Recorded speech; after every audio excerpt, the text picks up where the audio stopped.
자, 여러분 안녕하세요. 6월 9일 가정 수업을 시작하도록 하겠습니다. 자, 이번 시간부터는 새로운 단원에 들어가게 될 텐데요. 우리의 기본적인 의식주 생활 중에서 살아가는 것, 주생활에 대해서 알아보도록 하겠습니다.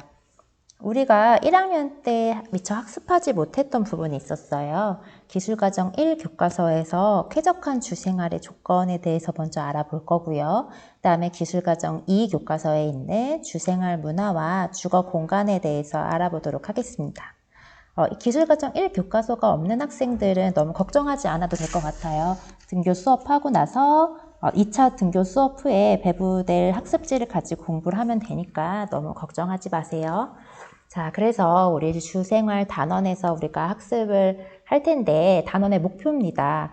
쾌적한 주생활을 위한 조건과 유지 방법을 이해하고 실천할 수 있고요. 그 다음에 주거 가치관의 변화를 이해하고 가족의 형태에 따른 주거 특징을 알 수 있고, 그 다음에 효율적인 주거 공간 구성 방법을 이해하고 가족 생활에 적합한 주거 공간을 구성할 수 있고, 다양한 주거 형태의 종류와 특징을 이해할 수 있는 그런 시간들을 가지게 될 거예요.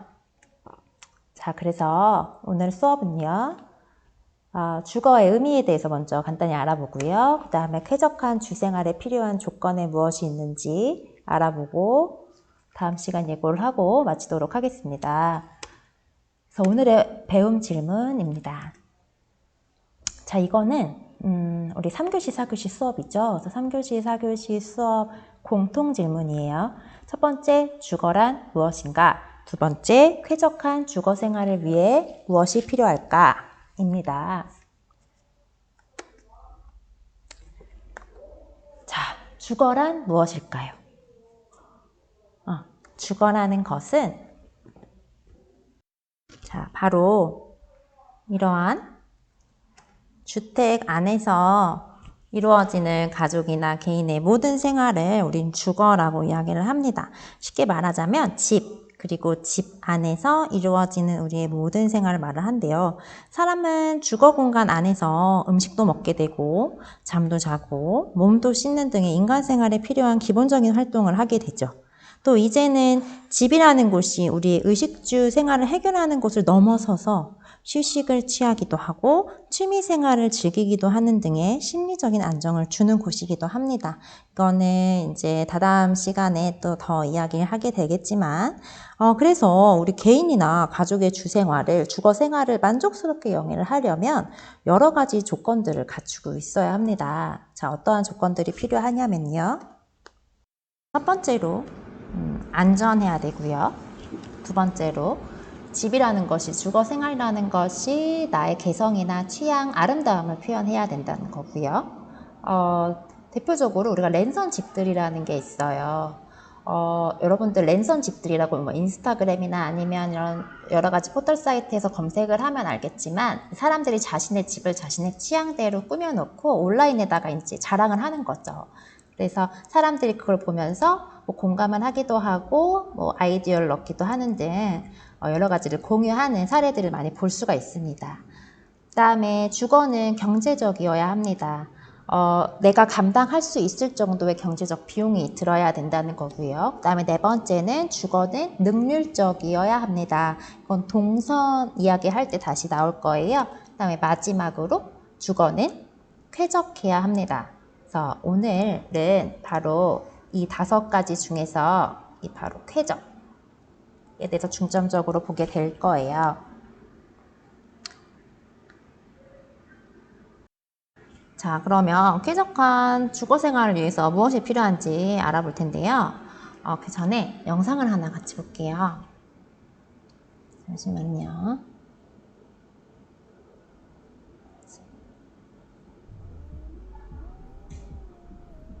자, 이 광고 한 번쯤은 다 봤을 것 같은데 이 광고가 정말 우리가 하고자 하는 이야기를 정말 잘 담고 있어요. 무엇을 원하든 다 있다. 사방.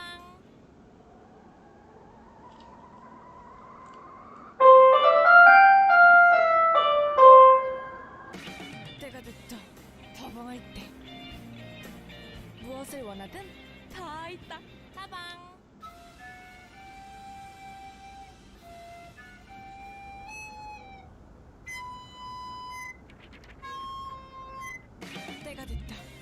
다방할 때 무엇을 원하든 다 있다.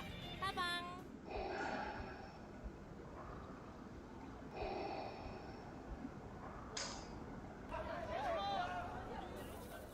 때가 됐다. 다방할 때 무엇을 원하든 다 있다. 다방. 자, 여기까지 보고요. 자, 여기에서 나왔던, 언급되었던 것들이 다 여기에 들어가 있습니다. 첫 번째로 빛 환경이고요. 두 번째로 열 환경이고요. 세 번째로 공기 환경이고요. 마지막으로 조명 환경, 소리 환경입니다. 자, 그럼 그 중에서 첫 번째로 우리 빛에 대해서 먼저 알아볼 건데요. 빛에는 채광과 조명이 있어요. 채광과 조명에 대해서 우리가 수업을 할 거예요. 그 중에서 먼저 채광에 대해서 먼저 알아보도록 하겠습니다. 자, 채광이란 바로 햇빛이 창을 통해 실내로 들어오는 것을 이야기를 합니다. 햇빛은 우리의 피부를 검게 만드는 단점이 있기도 하지만 우리에게 주는 이점이 아주 많은데요. 햇빛이 우리에게 주는 장점은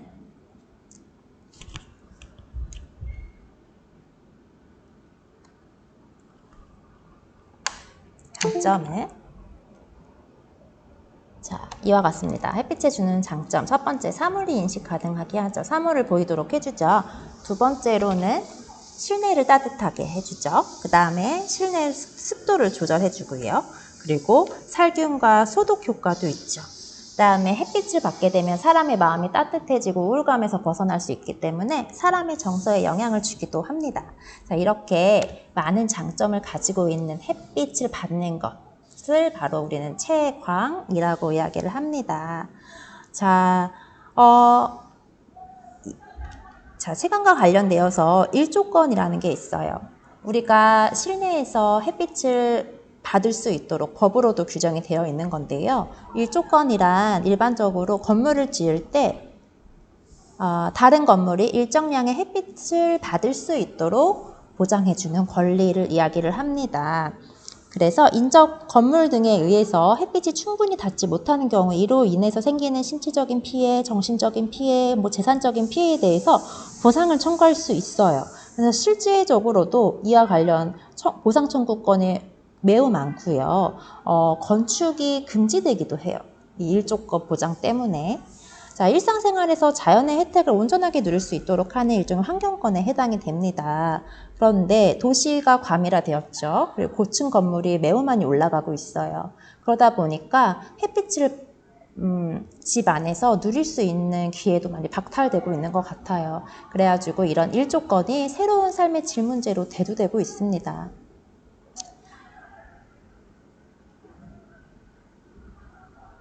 자, 아까 봤죠? 넘어가고요. 자, 그래서 채광과 관련하여서 우리가 쾌적하게 지내려면 무엇을 알아야 되느냐? 채광을 조절을 해야 되는데요. 키워드는 바로 이것입니다. 여름에는 시원하게, 겨울에는 따뜻하게 보낼 수 있어야 하겠다라는 거예요. 그러려면 우리가 고려해야 하는 것이 4가지가 있어요. 첫 번째, 창문의 방위. 다시 말해서 창이 나 있는 방향입니다. 우리가 쉽게 남향이니 동향이니 서향, 북향 이렇게 이야기를 하죠. 그리고 두 번째로 창의 위치입니다. 창이 천장에 있는 것이 좋겠는지 벽에 있는 게 좋겠는지 따져볼 수 있겠고요. 그 다음에 창의 모양도 따져볼 수 있죠.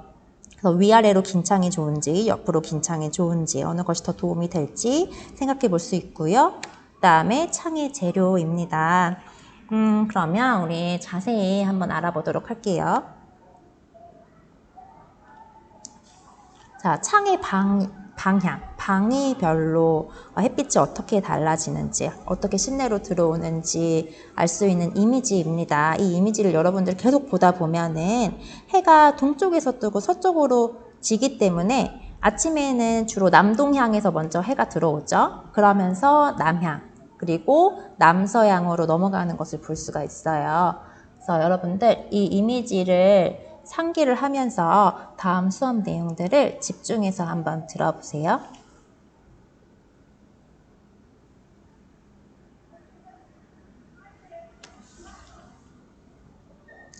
자, 창의 방위 중에서 첫 번째로 남향입니다. 우리나라 사람들이 제일 선호한다는 남향인데요. 집의 주된 창이 남쪽으로 나아 있다는 것을 의미를 해요. 근데 집의 주된 창이 이렇게 남쪽으로 나아 있으면요, 계절별로 고도 차이가 일어나서 여름에는 시원하고 겨울에는 따뜻해지는데요. 왜냐하면 여름철에는 이렇게 태양 고도가 집 위로 지나가게 되고, 그 다음에 봄이랑 가을철에는 이렇게 사선으로 지나가게 되고, 그 다음에 겨울철에는 창문 방향으로, 측면으로 태양 고도가 지나가게 되죠. 자, 그러면서 여름에는 햇볕이 적게 들어오게 되고 하지, 여름에는 햇볕이 적게 들어오게 돼서 덜 덥게 되고, 반면 동지, 겨울에는 햇빛이 이렇게 깊게 들어오면서 따뜻하게 되겠죠. 그 다음에 여기에다가 남향, 집의 북쪽이 어딨죠? 마우스가, 네. 북쪽이 벽으로 막혀 있다면 겨울철에는 차가운 북서풍을 막아줄 수 있겠고요. 그래서 겨울철 난방비도 절약할 수 있는 좋은 이점이 있습니다. 그리고 해가 동쪽에서 뜨고 서쪽으로 지게 되죠. 그러면서 남쪽으로 해가 지나가게 되면서 계절별로 차이가 조금 있긴 하지만 다른 방위에 비해서 오전부터 오후까지 골고루 햇볕이 잘 들어오게 돼요. 그래서 우리가 얻을 수 있는 이점은 채광이 잘 되기 때문에 조명기구의 사용이 줄어들 수 있다. 그래서 전기료를 절감할 수도 있다. 라고 했죠. 그래서 정리를 하자면 난방비도 줄일 수 있고 냉방비도 줄일 수 있고 전기료도 줄일 수 있다는 거예요. 그래서 우리는 남향을 많이 선호하고 있죠. 그렇다면 여러분, 우리가 북반구에 위치해서 이러한 방향별 이점을 가지고 있는데, 반면 남반구에 위치해서 우리나라와 계절이 정반대인 오스트레일리아는 어느 방향으로 집을 지으면 이러한 이점들을 얻을 수 있을까요? 네, 맞아요. 바로 반대 방향, 북향이겠죠. 자, 그 다음에 동향입니다. 남향 다음으로 우리나라 사람들이 선호하는 방향이 동향인데요.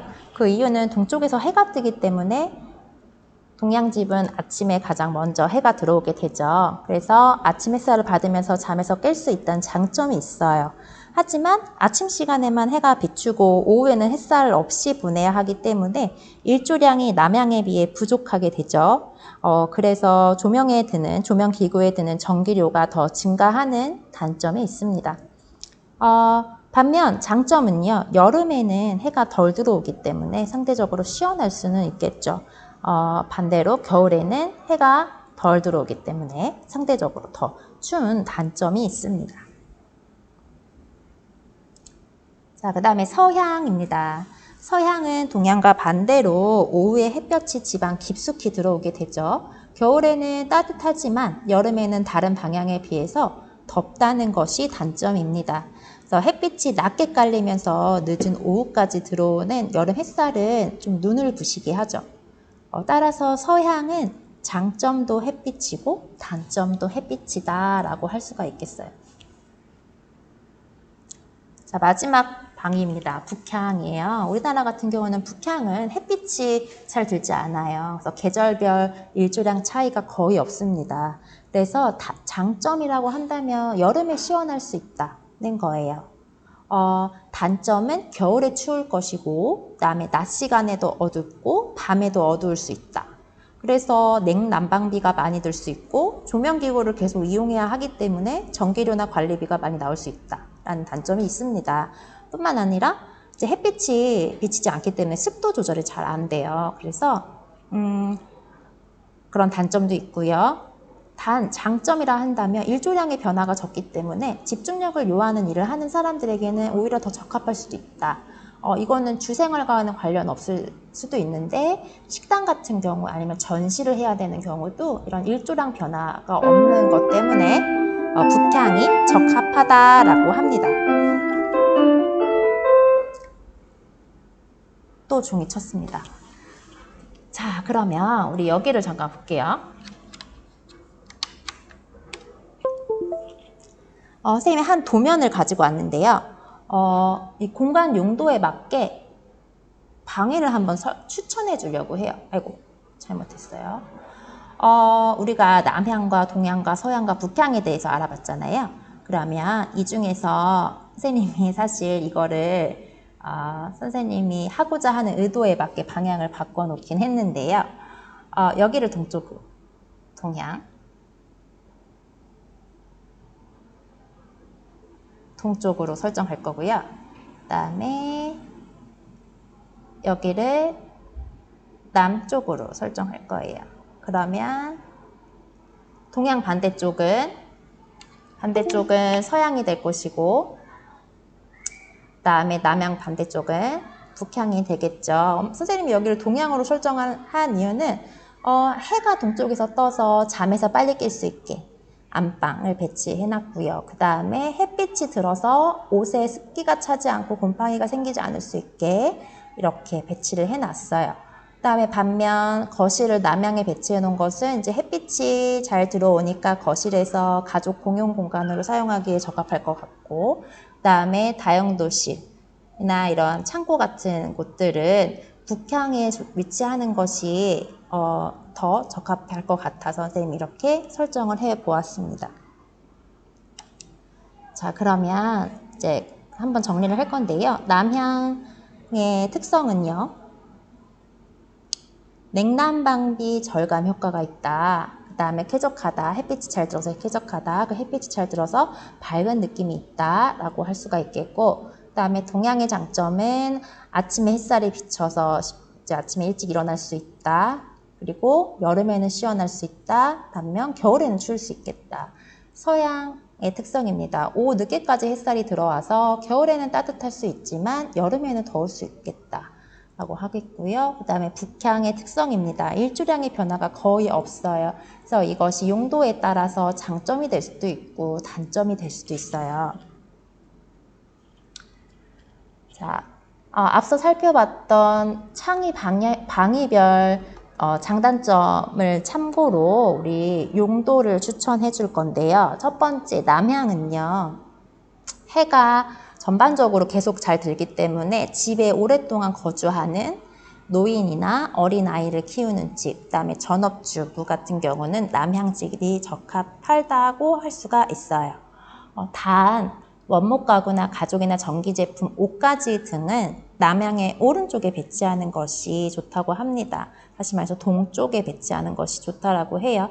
왜냐하면 이제 남향 같은 경우는 서쪽이, 남향의 왼쪽이 오후 늦게 들어오는 햇살이잖아요. 근데 오후 늦게 들어오는 햇살에 적외선이 많다고 해요. 그래서 이런 원목 가구나 가죽, 전기제품, 옷가지 등을 손상시킬 수 있기 때문에 이렇습니다. 반면 남향 집은요, 이러한 이점들 때문에 조금 가격적으로 비쌀 수 있다라는 단점이 있어요. 반면 동향 집에 적합한 가족 같은 경우는 주로 그 낮 시간에 집을 비우는 맞벌이 부부, 그다음에 중고생 자녀를 둔 경우는 동양에 적합하겠다라고 볼 수가 있고요. 서양이 적합한 경우는 아침 햇살 때문에 잠에서 깨지 않아야 되는 사람들, 아침 늦게까지 자야 되는 경우, 그다음에 오후 늦게까지 해가 많이 들죠. 그러니까 오전 수업을 마치고 일찍 귀가하는 유치원생이나 초등 저학년이 있는 가정엔 적합하겠다라고 할 수가 있겠습니다. 그다음에 북향 같은 경우는 이제 일조량 변화가 적기 때문에 연구나 두뇌 활동, 그다음에 집중력을 요하는 일을 하는 경우에 적합할 수 있겠고, 그다음에 서늘하기 때문에 냉장고나 저장실도 적합하겠다라고 할 수가 있어요. 자, 그 다음에 창의 효과인데요. 창은 보통 바닥 면적의 10분의 1 이상으로 만들어야지만 우리가 최소한의 얻을 수 있는 채광 효과를 누릴 수 있다라고 하고요. 크기가 크면 클수록 채광 효과는 증가하겠다라고 하겠습니다.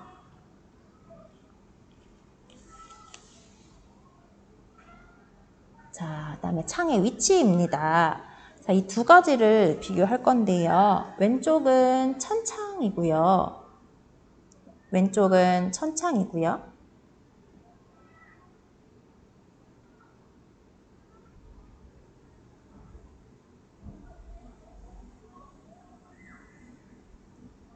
자, 글씨가 잘 안 써져요. 그냥 포기할게요, 그냥. 네, 왼쪽은 천창이고요. 오른쪽은 벽창이에요. 자, 여러분들 집 중에 혹시 천창을 가진 집 있을까요? 아, 선생님이 로망이라고도 할 수가 있는데, 자, 천창과 벽창, 어느 것이 더 채광 효과가 좋을까요? 이론적으로 이야기를 하자면, 천창과 벽창의 채광 효과는 천창의 3배 이상이라고 합니다. 하지만 천창은 실질적으로 많이 사용되는 종류가 아니에요. 채광률도 좋고 인테리어적으로도 예쁘기는 한데 많이 사용되지 않는 이유는 관리가 좀 불편하기도 하고요. 그다음에 눈이 많이 왔을 때 이것이 무너질 수 있고 여닫는 게 좀 힘들어서 잘 사용하지 않죠. 자, 그다음에 창의 모양을 비교해 보도록 하겠습니다. 같은 면적이라고 치고 자, 위아래로 긴 창과 좌우로 긴 창을 비교해 볼게요. 어느 것이 더 채광률이 좋아질까요? 바로 네, 위아래로 긴 창이 훨씬 더 채광이 좋은데요. 그 이유는 위아래로 긴 창이 태양 고도가 변화함에 따라서 햇빛을 더 골고루 많이 받을 수 있기 때문에 그렇다고 할 수가 있겠습니다. 자, 창 마지막으로 창의 재료입니다. 불투명한 유리와 투명한 유리가 있어요. 어느 것이 채광에 도움이 될까요? 당연히 이거겠죠. 투명한 유리가 채광에 도움이 되겠죠.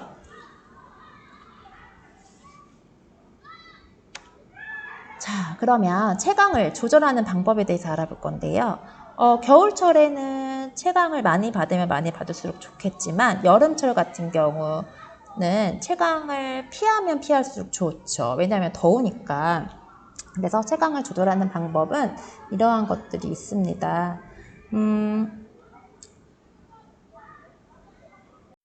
자, 첫 번째로 처마가 있는데요. 처마 여러분들 다 알 거예요. 우리 한옥에도 처마가 있죠. 그다음에 블라인드, 그다음에 루버, 커튼, 발, 수목, 그다음에 유리블록 등을 활용할 수 있는데요. 우리 사진을 잠깐 보면 이렇게 생겼어요. 현대적으로 해석한 처마는 이렇게 만들 수 있어요. 그래서 이렇게 지붕을 조금 더 길게 내어서 햇빛을 가릴 수 있고요. 그 다음에 블라인드, 루버가 있어요. 근데 블라인드 안에 루버가 들어갈 수 있다고도 할 수 있는데요. 보통 블라인드는 햇빛이나 바람이나 공기, 냄새 등을 조절하기 위해서 하나에 연결된 줄을 이용하여 늘어뜨리거나 짧게 하거나 조절하는 것을 이야기를 합니다. 반면 루버는요. 가늘고 긴 직사각형의 판을 수평으로 연결한 것이에요. 판을 위아래로 여닫아서 햇빛이나 바람, 공기, 냄새 등을 조절을 합니다. 그래서 블라인드나 루버, 커튼, 발 모두 다 냉난방 효과가 있겠죠. 마지막으로 유리블록입니다. 유리블록은 정말 이렇게 유리로 만들어진 블록 형태인데요. 유리블록은 사각형이나 원형의 유리 2장을 붙이고요. 그 사이에 공기를 집어넣은 거예요. 그래서 채광을 조절하기도 하고요. 이 안에 공기가 들어가 있기 때문에 단열 효과도 있고 방음 효과도 있습니다. 그리고 덤으로 예쁘기까지 하죠.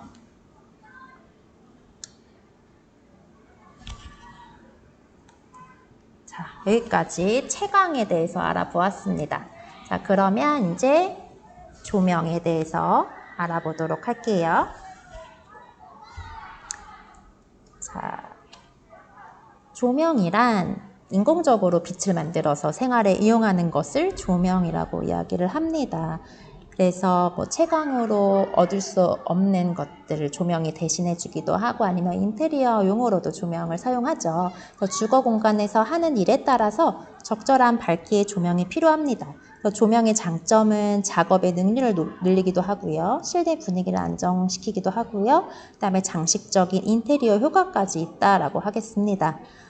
조명은 빛을 비추는 방식에 따라서 광원에서 나오는 빛이 사물을 직접 비춰주는 이러한 직접 조명과 그다음에 반사시켜서 비춰주는 간접 조명과 그다음에 광원으로부터 실내 전체에 빛이 확산되는 전반 확산 조명으로 구분을 합니다. 이름들이 조금 생소하죠? 그런데 이제 사진으로 보면 아마 이해가 잘 될 거예요. 자, 첫 번째로 직접 조명입니다. 직접 조명을 이렇게 위에가 불투명한 것으로 막혀 있고요. 광원에서 나오는 빛이 아래로 쏟아지는 것을 직접 조명이라고 이야기를 해요. 우리가 흔히 생각하면 여러분들 공부방에 있는 스탠드를 생각할 수가 있겠는데요. 직접 조명의 특성은 우선 빛이 아래로 직접 비추기 때문에 조명의 효과가 높겠다. 다만 빛이 강하여 눈이 부시고 피로할 수 있겠다. 그 다음에 순서가 바뀌었네요. 그 다음에 이게 빛이 아래로 직접 비추기 때문에 그림자가 생길 수 있어요. 이게 단점이 될 수도 있겠죠. 그래서 이 직접 조명을 쓰기에 적합한 곳은 뭐 공부방이라든지 작업실이라든지 아니면 거실 등에 적합하겠다. 요즘엔 식탁에도 많이 사용을 합니다. 자, 다음으로 간접 조명입니다. 간접 조명은 아까 직접 조명과 완전 정반대예요. 아래에다가 광원의 아래에다가 불투명한 재질을 놓는 거죠. 그래서 이 광원에서 나오는 빛이 위로 퍼지게끔 해주는 것을 간접 조명이라고 이야기를 합니다. 그래서 간접 조명의 특성은 천장이나 벽에 반사된 빛을 이용하는 것이다. 그래서 직접 눈으로 쏘는 것이 아니기 때문에 눈부심이 적고, 그러니까 눈부심이 없고 은은한 빛이 얻어진다라는 장점이 있고요. 다만 조명의 효율이 떨어지게 되겠죠. 반사된 빛을 활용하기 때문에. 그리고 보수가 어려운 단점이 있어요. 이걸 전구를 교체하는 게 조금 다소 직접 조명보다는 힘들 수 있겠다. 그래서 간접 조명은 보통 침실이나 은은한 빛이 필요한 침실이나 아니면 인테리어용으로 많이 사용을 합니다. 그다음에 전반 확산 조명입니다. 자, 전반 확산 조명은 이렇게 생겼는데요. 전반으로, 사방팔방으로 빛이 확산된다라는 것을 이야기를 해요. 요즘 굉장히 많이 사용되는 조명 종류인데 빛이 모든 방향으로 퍼져서 공간을 고르게 비춥니다. 그런데 이때 불투명한 유리를 사용합니다. 그래야지만 눈이 부시지가 않겠죠? 우리가 전구 필라멘트를 그대로 바라본다고 생각해보면 눈이 부실 수밖에 없잖아요. 그래서 불투명한 유리를 사용해서 눈이 부시지 않고 편안한 분위기를 만든다. 그래가지고 전반 확산 조명을 어디에 쓰면 좋을까? 거실이나 식사실이나 인테리어용으로 많이 쓰고 있다라고 하겠습니다. 근데 사실 요즘 조명은 인테리어에 되게 중요한 요소거든요. 그래서 개인의 개성을 반영한 아이템으로 많이 사용되고 있는 것 같아요. 자, 하나씩 볼 건데요. 이거는 이제 교과서에 있는 자료예요. 직접 조명 빛 효율 비교를 해보면 직접 조명을 보면은 다 아래로 빛이 퍼지죠. 그래서 조명 효율은 매우 좋습니다. 단 눈부심과 그림자가 생기기 쉽다라는 단점이 있고요. 그 다음에 반직접 조명이라고 있어요. 자, 우리 이것도 많이 사용해요. 이거는요, 위에가 이 직접 조명보다 이런 갓이 조금 투명해서 또는 뚫려 있어서 빛이 위로도 퍼지는 경우인데요. 비율은 이렇게 나뉘고요. 직접 조명보다는 약한 효율을 가집니다. 하지만 얻을 수 있는 이점은 눈부심이나 그림자가 생기긴 하지만 직접 조명에 비해서는 조금 적을 수 있겠다라는 장점이 있어요. 그 다음에 전반 확산 조명은 아까 설명했으니까 넘어가고, 그 다음에 간접 조명이라고 있는데 그건 간접 조명과 비교를 해보자면 간접 조명 같은 경우는 직접 조명과 마찬가지로 오로지 위로만 빛이 반사됐었잖아요. 그래서 빛의 손실이 많아서 비경제적이다. 하지만 부드러운 느낌을 준다라고 이야기를 했는데 이것을 조금 보완한 것이 반간접 조명이겠죠. 반간접 조명을 보면 이제 아까 반직접 조명처럼 이런 갓이 조금 투명하거나 또는 뚫려 있어서 빛이 이렇게 나뉘어서 퍼집니다. 그래서 부드럽고 눈부심이 적으면서 이제 직접 조명과 간접 조명의 장단점을 골고루 가지고 있는 조명의 종류가 되겠죠. 자, 이제 앞서 배운 조명들에게 어떤 전구를 넣을지를 결정을 해야 하는데요. 전구의 종류에 따라서 특성들이 달라집니다. 여기서 또 선이 안 나오네요.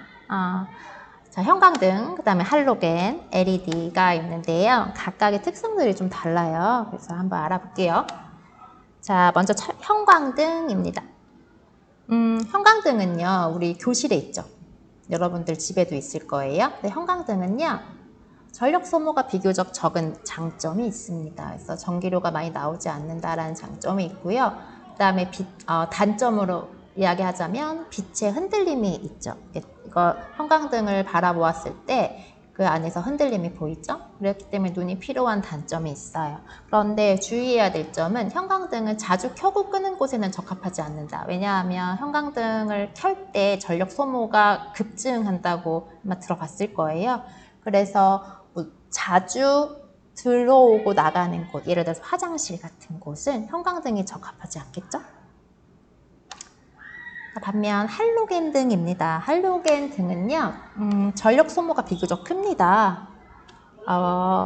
사실 장점이라고 할 수 있는 것은 물체의 색이 선명하게 보이도록 비춰줘요. 그래서 장식장이라든지 아니면은 우리 뭐 미술관이나 박물관 같은데 스포트라이트처럼 사용도 많이 하고요. 그다음에 장점은요, 크기가 작고 가벼운 장점이 있다. 하지만 전력 소모가 비교적 큰 단점이 있다. 열감도 느껴지기도 해요. 자, 이것들의 단점들을 다 보완시켜 놓은 것이 바로 LED죠. LED는 우선 첫 번째 장점은 색이 다양하다는 거예요. 뭐 전구색, 그다음에 주광색, 주백색, 그 외에도 여러 가지 색상을 만들 수 있고요.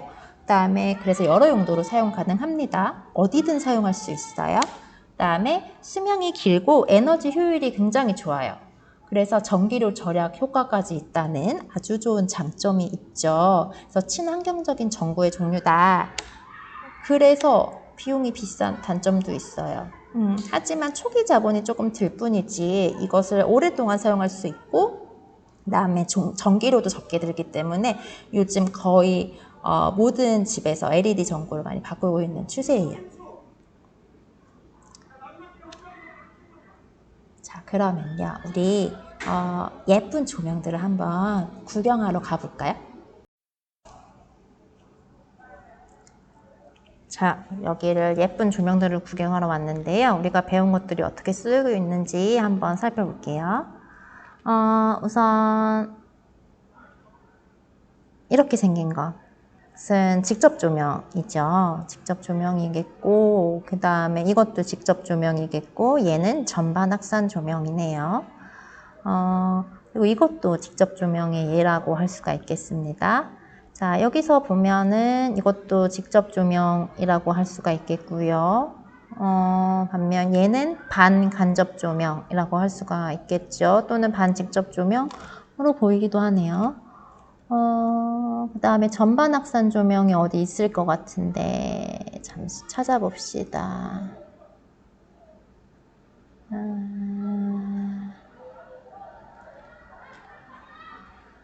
네, 전반 확산 조명이 어디 있을까요?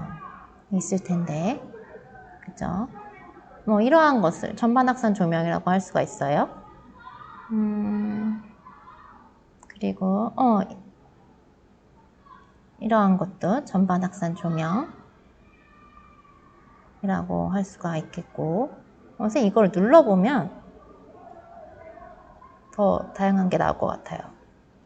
그렇죠? 네, 여기 예쁜 게 나왔네요. 자, 이러한 것들, 이 전반 확산 조명의 대표적인 예다라고 할 수가 있겠어요?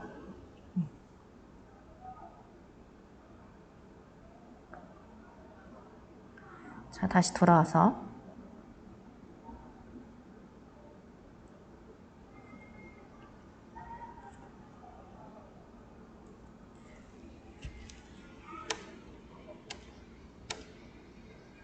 다음 주제입니다. 이제 열환경에 대해서 알아볼 텐데요. 열환경, 계절에 따라서 사람이 쾌적하게 느끼는 온도가 다르죠. 여름 다르고 겨울 달라요. 그쵸? 자, 그래서 계절에 따라서 우리가 신경 써야 될 것이 달라지는데요. 먼저 첫 번째, 여름철 관리의 핵심입니다. 실내로 유입되는 열을 차단해야 한다는 것. 이게 바로 핵심이다 라고 할 수가 있겠어요. 그래서 커튼이나 블라인드를 사용하여서 채광을 조절해야 되고요. 그 다음에 에어컨을 사용할 경우에는 실내외 온도차가 5에서 6도로 유지될 수 있도록 해줘야 되고, 그 다음에 에어컨을 가동했을 때 전기료를 아낄 수 있는 방법은 선풍기와 같은 냉방기기와 함께 가동한다는 거. 여러분들 다 알고 있을 거예요. 그쵸? 그래서 이 그림에서만 봐도 우선 시원한 옷차림을 입고, 그 다음에 냉방기기는 26도씨 정도로 유지하고, 커튼을 달아서 햇빛을 받고, 그 다음에 사용하지 않는 전자기기 플러그를 뽑는 것이 냉방기기 효율을 늘리거나 전기료를 절약하는 데서 도움이 될 것이고, 선풍기와 함께 에어컨을 작동하는 것이 훨씬 더 냉방 효율을 높일 수 있을 것이고, 문을 닫고 냉방한다 가 있겠습니다. 그 다음에 겨울철 관리입니다. 겨울철 관리의 키워드는 열 손실을 최소화해라. 실내에서 발생하는 열을, 실내에 있는 이 열을 바깥으로 나가지 않도록 막아라 라는 건데요. 그래서 실내 적정 온도는 17도에서 22도라고 이야기합니다. 이 온도가 이제 건강하게 우리가 쾌적하게 지낼 수 있다는 온도고요. 그다음에 습도가 굉장히 중요하죠. 왜냐하면 겨울철에는 대기가 건조하고 실내도 건조하기 때문에 습도 조절을 잘 해줘야 된다. 그래서 적정 습도는 40%에서 60%예요. 그래서 우리가 보통 습도를 조절하기 위해서 여러 가지를 할 텐데 이따가 다시 보도록 할 거고요. 우선 결로를 방지해야 된다는 것부터 볼 거예요. 겨울철에 주로 집에 발생하는 주된 문제가 이 바로 결로거든요. 결로가 뭘까요? 자, 결로란 이러한 것을 이야기합니다. 창문 안쪽이나 그다음에 벽에 이렇게 물방울이 송글송글 생기는 현상을 결로라고 이야기를 해요. 자, 결로가 왜 생길까요? 생기는 이유는요, 실내외의 온도 차이가 큰 경우에 생깁니다. 겨울철 같은 경우는 바깥은 굉장히 추워요. 그쵸? 근데 집 안은 난방을 하고, 난방을 하지 않더라도 외부보다 온도가 높단 말이죠. 그래서 실외와 실내의 온도 차이가 큰 경우에 물방울이 실내에서 맺히게 되는 거예요. 그래서 또 결로가 생길 수 있는 이유는 내부 습도가 매우 높은 경우에도 물방울이 송글송글 맺힐 수 있겠죠. 자, 이 결로가 우리에게 미치는 영향은 첫 번째, 벽지나 마감재나 가구, 옷 등의 곰팡이를 피웁니다. 그래서 우리의 호흡기나 피부 건강에 안 좋은 영향을 미치게 되겠죠. 그래서 결로가요, 심해지면 이렇게 곰팡이처럼 변하게 됩니다. 그래서 이러한 것을 예방도 해야 되고, 이런 결로가 생겼을 때는 바로바로 물방울을 제거해 주는 것이 이렇게 곰팡이가 피지 않도록 하는 방법이에요. 그래서 결로가 주로 생기는 곳은 어디냐면 베란다 같은 외부와 맞닿는 창문, 그다음에 구석진 모서리, 그다음에 욕실, 습도가 높은 욕실 같은 곳에서 많이 생기고요. 그럼 결로를 어떻게 예방하면 좋을까 알아야 되잖아요. 되게 중요하겠죠. 그래서 결로 예방 방법은 첫 번째, 환기를 자주 시켜서 실내외 온도차를 맞춰주는 거예요. 그 다음에 실내의 온도차를 고려한 적절한 난방을 너무 심하게 하면 온도차가 커지니까 아무리 환기를 잘 시켜도 결로가 발생할 수 있겠죠. 그 다음에 이제 단열재, 그 다음에 이중창, 이중유리를 사용하여서 실내의 온도차를 조금 줄이고자 노력하는 거고요. 그 다음에 창은 남향으로 배치하는 것이 결로에는 유리하겠다. 왜냐하면 남향으로 배치했을 때 우리가 얻을 수 있는 이점들이 있었잖아요. 햇빛을 오래 받을 수 있기 때문에 그만큼 습도도 날아갈 수 있고, 그 다음에 온도 차이도 줄어들 수 있겠죠. 그래서 창은 남향으로 배치하는 것이 좋겠다라고 하겠습니다. 그래서 열과 관련하여서 습도 관리를 같이 볼 건데요. 우리 실내에 주거 생활하는 중에 실내에서 습도가 높게 되면 생길 수 있는 일은 옷이 눅눅해져요. 이불이나 옷 같은 것이 눅눅해져서 곰팡이가 생길 수 있고요. 그 다음에 세균이 번식할 수가 있겠죠. 그럼 어떻게 해결하면 좋아요? 제습제, 실리카겔 같은 물 먹는 하마 같은 제습제를 놓는 것이 좋겠고, 제습기가 있다면 제습기를 틀어서 습도를 낮추는 것이 좋겠죠. 반면 겨울철 같이 습도가 낮으면, 사막처럼 낮으면 목재, 나무 가구들이 뒤틀려요. 금이 가기도 해요. 그다음에 벽이나 천장에 금이 가기도 하고요. 우리 피부가 갈라지기도 하죠. 아토피 질환이 심해지기도 하고 호흡기 질환이 심해지기도 해요. 이런 경우에 어떻게 해결하면 좋으냐? 가습기를 틀어서 습도를 맞춰줄 수도 있고요. 숯이나 식물을 활용하여서 내부 습도를 올릴 수도 있어요. 자, 우선 여기까지 3교시 수업 마무리하고요. 나머지 2개의 요소는 4교시 수업에서 하도록 할게요.